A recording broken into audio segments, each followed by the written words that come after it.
Hey, good Wednesday morning, everybody. Happy New Year. 2020 is upon us. Let's go. It's going to be a great year. I hope you're excited for it because I am. As I'm driving this morning, I got thinking about a conversation yesterday that I had with my friend Minnie. Now, Minnie is 90 years old. And we met her several years ago, Micah started doing some lawn work for her, and she's just become a friend of ours. And I was stopped over yesterday to visit her, and whenever I do, she says something funny that makes me laugh or, makes me think about life, from the perspective of somebody that's been alive 40 years longer than I have. But we were talking yesterday, and we got talking about teaching. She was asking me about retirement, and I said, I'm still excited to go in every day and be with the kids. They're hilarious and funny and challenging and all these things. And then we got talking about how impactful a teacher can be. And I said how I love to be able to go in and be able to impact a kid at its core, and sometimes for a lifetime. So we got talking about all those things, and I said one of the reasons and one of the ways that I know that teaching is such an impactful profession is because anytime you ask anybody, say, hey, who's your favorite teacher ever? Automatically they know. It was Mr. or Mrs. So-and-so. And then you ask them that same question about who's a teacher you couldn't stand whatsoever. Immediately they know. It was Mr. or Mrs. So-and-so. And so I got talking about yesterday about that a little bit with her. And I asked her, I said, Minnie, who's the teacher that you was your favorite teacher? She goes, immediately it was Mrs. So-and-so. And I said, why was she your favorite? She said, well, because when my dad died, I felt like she really cared and nurtured for me. Her dad had gotten killed in a drunk driving accident. He was driving a hay wagon pulled by a horse, and a car was coming around the other way that was a drunk driver and killed him. And so that was really impactful and a traumatic thing in her life, and that she felt like her teacher helped her through that by just caring for her and nurturing her. And then I asked her, I said, okay, Minnie, who was the teacher you hated? And she immediately knew. She was Mr. So-and-so.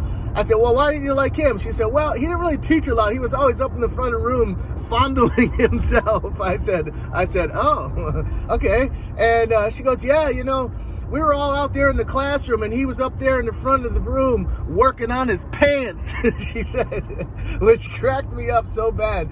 But it was just amazing to me, after having that quick conversation with her favorite teacher and her least favorite teacher, she had two very concrete, distinct reasons why she liked them, that they were her favorite, or disliked them, were her least favorite teacher ever.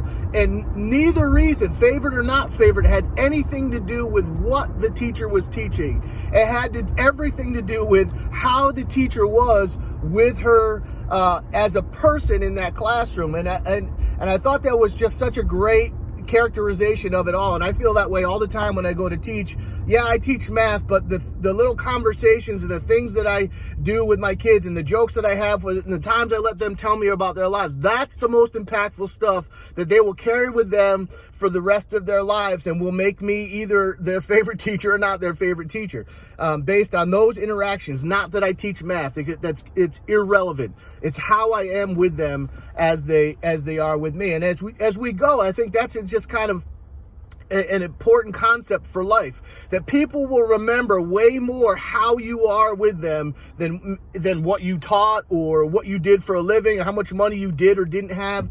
That will last with them way longer, how you are with them over everything else. So as you go, I want you to be encouraged as you roll into 2020 to be focused on a consistent basis about how you are with people, how loved you make them feel, how listened to you make them feel, and those things and that little bit of yourself that you give will last with them for the rest of their lives. And one other moral of the story: if you're a dude, don't be working on your pants in front of the room, because the kids will remember that for the rest of their life. Hope that helps. Get out there and have a great day. Happy January 1st, 2020. See you soon. Peace.